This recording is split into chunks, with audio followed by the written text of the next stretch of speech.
순노르 TV.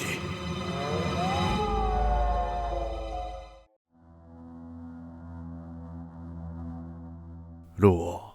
출처를 알 수 없는 이야기, 믿기 힘들지만 설득력 있는 이야기, 제8편.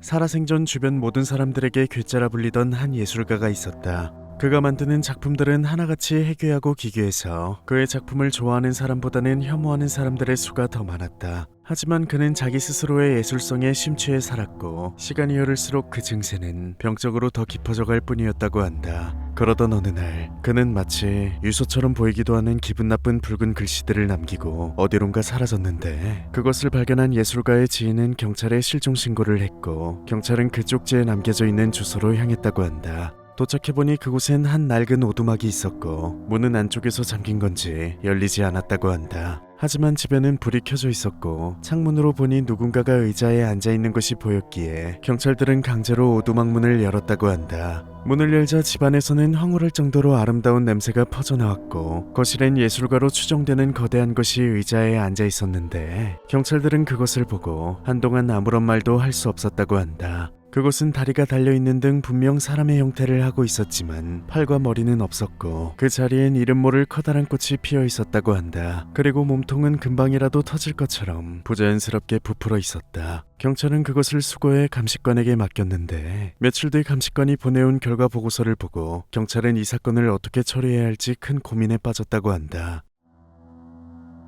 그것은 사라진 예술가였다. 하지만 사라진 것으로 알았던 머리와 팔이 몸통 안쪽에서 발견됐다고 한다. 마치 머리와 팔을 밖에서 몸통 안쪽으로 밀어넣은 것처럼, 또는 빨아들인 것처럼 말이다. 예술가가 남긴 쪽지의 내용은 이랬다. 마지막 작품을 위해 마지막 여행을 떠납니다. 제 마지막 작품은 그 누구도 감히 흉내낼 생각조차 할 수 없는 걸작이 될 겁니다. 이전은 물론 앞으로도 절대 없을 나만의 작품을 만들 방법을 찾고 말았습니다. 그리고 전 언젠가 다시 돌아올 겁니다.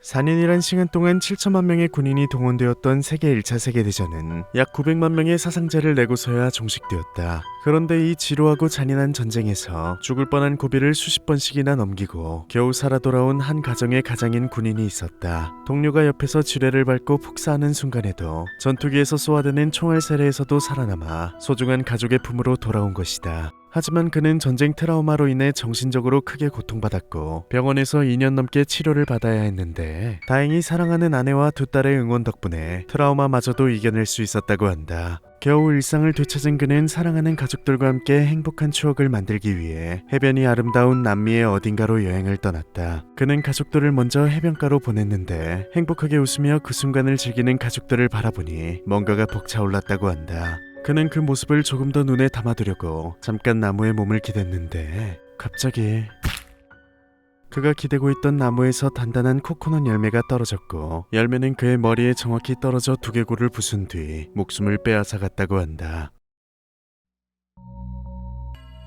1900년대 타국의 인류학자가 필리핀의 오래된 한 마을에서 현지 조사를 하고 있었다. 그 마을은 아주 오래전부터 요정의 존재를 믿어오는 것으로 유명한 곳이었는데 요정과 관련된 역사와 전승이 풍부했고 마을이 위기에 처해졌을 때 요정이 나타나 기적을 보여줬다는 소문이 실제로 자자했다고 한다. 하지만 학자가 본 마을은 다른 마을과 다를 것 없이 너무나 평범했고 마을 사람들도 딱히 요정에 대한 이야기를 한다거나 의식 같은 것을 하진 않았다고 한다. 그런데 아무도 없는 숲을 계속해서 바라보고 있는 한 아이가 학자의 눈에 들어왔다. 그는 아이에게 조심스럽게 다가가 너는 요정을 믿니?라고 물었는데 아이는 학자를 바라보고 웃으며 아니요, 솔직히 믿지 않아요. 걔네들은 사실 거짓말쟁이거든요. 그리고 조금만 귀찮게 해도 화를 내요. 라고 말하곤 이내 다시 뒤로 돌아 숲을 바라봤다고 한다. 학자는 이후 식은땀을 흘리며 아이를 뒤로 한 채 짐도 다 챙기지 못하고 자신의 나라로 돌아갔다고 한다.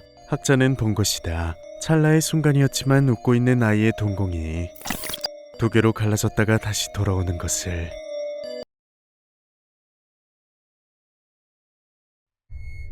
일본 구마모토현의 한 소외된 마을에는 오전 4시에 울리는 전화는 절대 받아선 안 된다란 소문이 있다고 한다. 그 이유는 알 수 없지만 나름의 심각한 이유가 분명히 있는지 그 사실을 알리는 전단지까지 나돌았단 말이 있다. 그래서 마을 사람들은 대부분 다른 건 몰라도 그것만큼은 믿고 있었던 것 같다. 하지만 전화를 어떻게 받아야 하는지, 아니 그 이전에 실제로 전화가 울렸다고 말하는 사람은 없었지만 왜 때문인진 몰라도 그 마을에서만 고독사의 비율이 비정상적으로 높았다고 한다.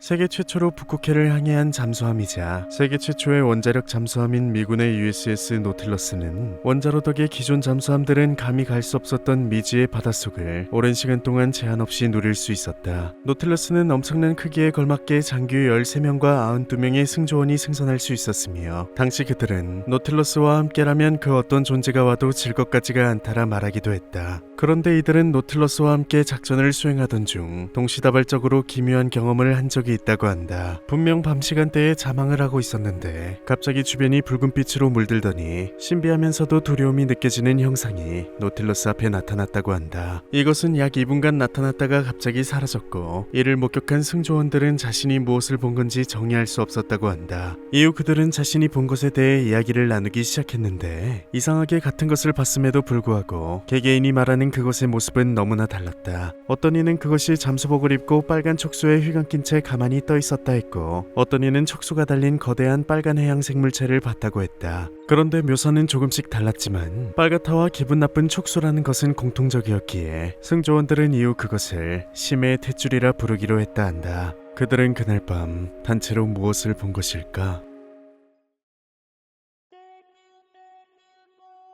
일본의 키타구 타니가미 인근에는 불이 꺼지지 않는 집이 있다고 한다. 그 집이 그렇게 불리는 이유는 말 그대로 단순히 불이 24시간 동안 꺼지지 않기 때문이다. 하지만 이 집에 불이 꺼지는 경우도 있었는데 한번 꺼지면 한동안은 불이 켜지지 않는다고 한다. 불이 켜졌다 꺼지는 주기는 일정하지 않았지만 어떤 사람의 말에 의하면 불이 켜진 지 3일 만에 불이 꺼진 적도 있고 60일 만에 꺼진 적도 있으며 363일 만에 불이 꺼진 적도 있다고 한다. 그렇게 불이 꺼지면 얼마 뒤 그 집에 낯선 사람이 방문하고 다시 불은 한동안 꺼지지 않는다고 한다. 이 집의 존재를 아는 사람은 많지만 정확히 여기서 무슨 일이 벌어지는지 아는 사람은 없다고 한다. 그도 그럴 것이 집을 둘러싸고 있는 땅 자체가 사유지이기 때문에 평소엔 출입 자체가 불가능하고 가까이 가더라도 집 앞에 전경과 뒤뜰에 우물이 있다는 사실 말곤 확인할 수 있는 게 없기 때문이다. 마을 사람들에게 이 집을 물어보더라도 그 집은 주인이 자주 바뀐다라고 말할 뿐이다. 하지만 한 가지 분명한 것은 마을 사람들 모두가 어떤 형태로든 이 집에선 무슨 일이 벌어지고 있다는 것을 알고 있다는 것이다. 그 이유는 유독 이 집 근처의 산에서만 발이 여러 개 달린 무언가가 기어다니는 소리가 들리기 때문이다.